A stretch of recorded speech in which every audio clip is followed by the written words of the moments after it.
ಬಂಗಾರದ ದರ ಮತ್ತೆ ಇಳಿಕೆ ಕಾಣ್ತಾ ಇದೆ. ಸೊ ಬಂಗಾರವನ್ನ ಕೊಳ್ಳಬೇಕು ಅಂತ ಆಸೆ ಇಟ್ಕೊಂಡಿರೋರೆಲ್ಲರಿಗೂ ಕೂಡ ಈಗ ಮತ್ತೆ ಜಾಕ್ಪಾಟ್ ಹೊಡಿತಾ ಇದೆ. ಇನ್ನು ಎಷ್ಟು ಈ ದರ ಇಳಿಯಬಹುದು ಅನ್ನುವಂಥ ಪ್ರಶ್ನೆಯನ್ನ ಬಹಳಷ್ಟು ಜನ ಕೇಳ್ತಾ ಇದ್ದಾರೆ.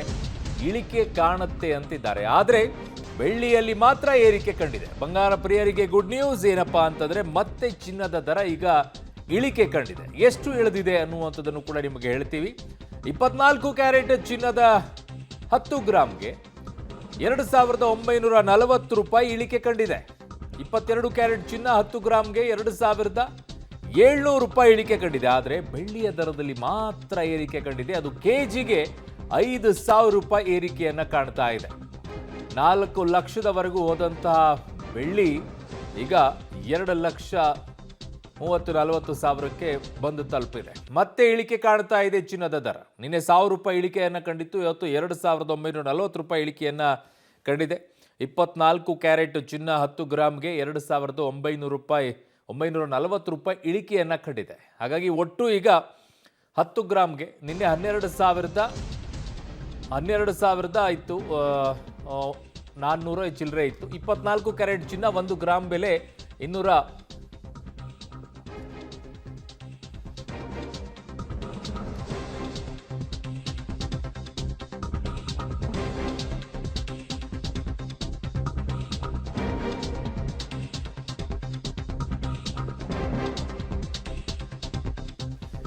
ಓಕೆ, ಇದನ್ನ ಇಳಿಕೆಯಲ್ಲಿ ನೋಡಿ ಅಷ್ಟೇ. 24 ಕ್ಯಾರೆಟ್ ಚಿನ್ನ ಇಂದಿನ ದರ 1,40,350 ರೂಪಾಯಿ ಇದೆ.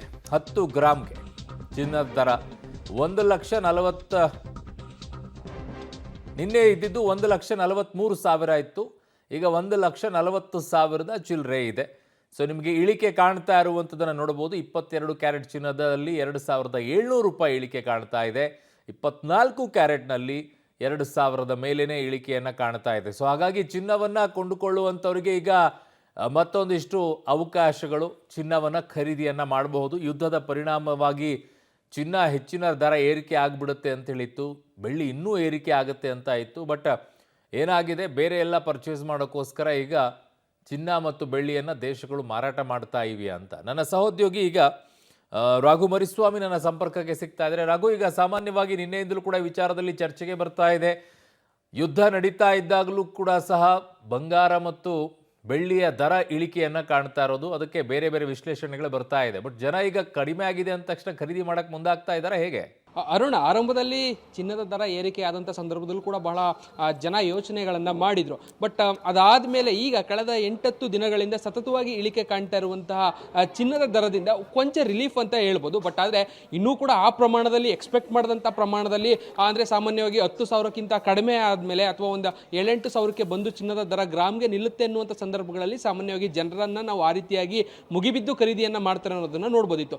ಬಟ್ ಆದರೆ ಇಳಿಕೆ ಕಾಣ್ತಾ ಇರುವಂಥ ಕಾರಣಕ್ಕಾಗಿ ಮುಂದಿನ ದಿನಗಳಲ್ಲಿ ಇನ್ನೂ ಕೂಡ ಇಳಿಕೆ ಆಗಬಹುದು ಅನ್ನುವಂಥ ನಿರೀಕ್ಷೆಯಲ್ಲಿ ಜನ ಇದ್ದಾಗೆ ಕಾಣ್ತಾ ಇದೆ. ಸದ್ಯ ಗಮನಿಸ್ತಾ ಇದ್ರಿ ವಿಜುವಲ್ಸ್ಗಳನ್ನು. ನಾನೀಗ ಬೆಂಗಳೂರಿನ ಚಿನ್ನದ ಅಂಗಡಿಯ ಒಳಭಾಗದಲ್ಲಿದ್ದೇನೆ. ದೃಶ್ಯಾವಳಿಗಳನ್ನು ಗಮನಿಸ್ಬೋದು. ಆದರೆ ಆ ಪ್ರಮಾಣದಲ್ಲಿ ಏನು ಜನ ಕಡಿಮೆ ಆಗಿದೆ ಅಂದ ತಕ್ಷಣ ಅಂಗಡಿಗಳಿಗೆ ಓಡಿ ಬರುವಂಥದ್ದು, ಆ ರೀತಿಯಾದಂಥ ದೃಶ್ಯಾವಳಿಗಳು ಕಾಣ ಸಿಗ್ತಲ್ಲ. ಬಟ್ ಇನ್ನೂ ಕೂಡ ಕಾದರೆ ಇನ್ನೊಂದಷ್ಟು ದಿನ ನಮಗೆ ಕಡಿಮೆ ಆಗ್ಬೋದೇನೋ ಅನ್ನುವಂಥ ಮನಸ್ಥಿತಿಯಲ್ಲೇ ಇದ್ದಾಗೆ ಕಾಣ್ತದೆ. ಯಾಕಂದರೆ ಒಂದು ಸರಿ ಇಳಿಯೋದಕ್ಕೆ ಆರಂಭ ಆದರೆ ದೀರ್ಘಕಾಲದವರೆಗೂ ಕೂಡ ಇದೇ ರೀತಿಯಾದಂಥ ಪರಿಸ್ಥಿತಿ ಇರ್ಬೋದು ಅನ್ನುವಂತಹ ನಿರೀಕ್ಷೆಯಲ್ಲಿ ಜನ ಇರುವಂಥ ಕಾರಣಕ್ಕಾಗಿ ಈ ರೀತಿಯಾದಂತಹ ಇಳಿಕೆಯನ್ನು ನಿರೀಕ್ಷೆ ಮಾಡ್ತಾ ಇದ್ದಾರೆ. ಬಟ್ ಗೊತ್ತಿಲ್ಲ, ಯುದ್ಧದ ಪರಿಣಾಮದಲ್ಲಿ ಒಂದು ಕಡೆ ಎಲ್ಲ ಐಟಮ್ಗಳು ಕೂಡ ಬಹಳ ದೊಡ್ಡ ಪ್ರಮಾಣದಲ್ಲಿ ಏರಿಕೆ ಆಗ್ತಾ ಇದ್ರೆ, ಇತ್ತ ಚಿನ್ನ ಮಾತ್ರ ಕೊಂಚ ಇಳಿಕೆ ಕಡೆ ಮುಖ ಮಾಡಿದೆ. ಸೊ ಆ ಕಾರಣಕ್ಕಾಗಿ ಮುಂದಿನ ದಿನದಲ್ಲಿ ಏನಾದರೂ ಹೆಚ್ಚುವರಿಯಾಗಿ ಇಳಿಕೆ ಆದರೆ ನಾವು ಆ ನಂತರದಲ್ಲಿ ಏನಾದರೂ ಆ ವಿಚಾರಕ್ಕೆ ಸಂಬಂಧಪಟ್ಟಂತೆ ಯೋಚನೆಗಳನ್ನು ಮಾಡ್ಬೋದು ಅಂತೇಳಿ. ಜೊತೆಗೆ ಮದುವೆ ಸೀಸನ್ಗಳು ಕೂಡ ಆಗಿರುವಂಥ ಕಾರಣಕ್ಕಾಗಿ ಅವರಿಗೆ, ಅಂದರೆ ಮದುವೆ ಹಿನ್ನೆಲೆಯಲ್ಲಿ ಯಾರೆಲ್ಲ ಚಿನ್ನಗಳನ್ನು ಖರೀದಿ ಮಾಡ್ತಾರೆ ಅಂಥವರಿಗೆ ಸ್ವಲ್ಪ ರಿಲ್ಯಾಕ್ಸೇಷನನ್ನು ಕೊಡುತ್ತೆ. ಬಟ್ ಆದರೆ ದೊಡ್ಡ ಪ್ರಮಾಣದಲ್ಲಿ ನಾವು ಚಿನ್ನಗಳನ್ನು ಖರೀದಿ ಮಾಡಿ ಇಟ್ಕೊಳ್ಬೇಕು ಅನ್ನೋಂಥವ್ರು ಸ್ವಲ್ಪ ದಿನಗಳ ಕಾಲ ನಾವು ಕಾದರೆ ಒಳ್ಳೆಯದು ಅನ್ನುವಂಥ ನಿಟ್ಟಿನಲ್ಲಿ ಇದ್ದಾಗೆ ಕಾಣ್ತಾ ಇದೆ. ಕೆಲವೊಂದಷ್ಟು ಗ್ರಾಹಕರು ಕೂಡ ಇಲ್ಲಿಗೆ ಬಂದಿದ್ದಾರೆ. ನಾನು ಅವ್ರನ್ನೂ ಕೂಡ ಮಾತನಾಡಿಸುವಂಥ ಪ್ರಯತ್ನವನ್ನು ಮಾಡ್ತೇನೆ. ಮೇಡಮ್, ಖರೀದಿಗೆ ಬಂದಿದ್ರಿ, ಹೇಗೆ ಅನ್ನಿಸ್ತಾ ಇದೆ? ಕಡಿಮೆ ಆಗಿದೆ, ಹೇಗೆ ಅನ್ನಿಸ್ತಾ ಇದೆ? ಖುಷಿಯಾಗಿದೆ, ಕಡಿಮೆ ಆಗಿರೋದಕ್ಕೆ ಬಂದ್ವಿ ತಗೊಳೋದಕ್ಕೆ. ಅಂದರೆ ನೀವು ಎಕ್ಸ್ಪೆಕ್ಟ್ ಮಾಡಿದಷ್ಟು ಕಡಿಮೆ ಆಗಿದೆಯಾ, ಹೇಗೆ ಸ್ವಲ್ಪನ ಹೇಗೆ ಅನಿಸುತ್ತೆ? ಎಕ್ಸ್ಪೆಕ್ಟ್ ಮಾಡಿರಲಿಲ್ಲ ಇಷ್ಟು ಕಡಿಮೆ ಆಗಿರುತ್ತೆ ಅಂತ. ಸೊ ಅದಕ್ಕೆ ಬಂದ್ವಿ.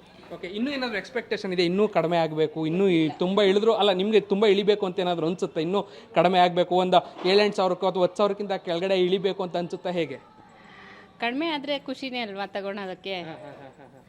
ಸ್ವಲ್ಪ ಆಗಿದೆ, ಅದಕ್ಕೆ ಬಂದಿದ್ದೀವಿ ತಗೊಳೋದಕ್ಕೆ. ಓಕೆ, ಸೊ ಗ್ರಾಹಕರು ಬಹಳ ಕ್ಲಿಯರ್ ಆಗಿದೆ, ಕಡಿಮೆ ಆಗ್ತಾ ಇರುವಂಥದ್ದು ಖುಷಿ ತಂದಿದೆ, ಇನ್ನೂ ಕೂಡ ಕಡಿಮೆ ಆದರೆ ಸೂಕ್ತ, ಒಳ್ಳೆಯದು ಅನ್ನುವಂಥದ್ದು. ಚಿನ್ನ ಖರೀದಿ ಮಾಡುವಂಥ ಸಂದರ್ಭಗಳಲ್ಲಿ ಸಾಮಾನ್ಯವಾಗಿ ಕಳೆದ 1 ವರ್ಷಗಳಿಂದ, ಕಳೆದ 1-1.5 ವರ್ಷಗಳಿಂದಲೂ ಕೂಡ ಏರಿಕೆಯಿಂದ ಬೇಸತ್ತಿದ್ದಂಥ ಜನಕ್ಕೆ ಕೊಂಚ ರಿಲೀಫ್, ಅಂದರೆ ಚಿನ್ನ ಖರೀದಿ ಮಾಡುವಂಥವ್ರಿಗೆ ಒಂದು ಗೋಲ್ಡನ್ ಟೈಮ್ ಅಂತಲೂ ಹೇಳ್ಬೋದು. ಬಟ್ ಈಗ ಅಂದರೆ ಇಂತಹ ಯುದ್ಧದ ಸಂದರ್ಭಗಳಲ್ಲಿ ಅಥವಾ ಎಕನಾಮಿಸ್ಟ್ಗಳು ಹೇಳುವಂಥ ಪ್ರಕಾರವಾಗಿ 10,000ಕ್ಕೂ ಕೂಡ ಚಿನ್ನದ ದರ ಇಳಿಯುವಂಥ ಸಾಧ್ಯತೆ ಇದೆ ಅನ್ನುವಂತಹ ನಿರೀಕ್ಷೆಗಳು ಇರುವಂಥ ಕಾರಣಕ್ಕಾಗಿ ಮುಂದಿನ ದಿನದಲ್ಲಿ ಇನ್ನೊಂದಷ್ಟು ರೇಟ್ ಕಡಿಮೆ ಆದರೆ ಖರೀದಿಯನ್ನು ಹೆಚ್ಚು ಮಾಡ್ಬೋದು ಅನ್ನುವಂತಹ ಮೂಡ್ನಲ್ಲಿ ಜನ ಇದ್ದಾಗೆ ಕಾಣ್ತಾ ಇದೆ. ಅರುಣ್. ಓಕೆ ರಾಘವ್, ನಿಮ್ಮೆಲ್ಲ ಮಾಹಿತಿಗೆ ಧನ್ಯವಾದಗಳು.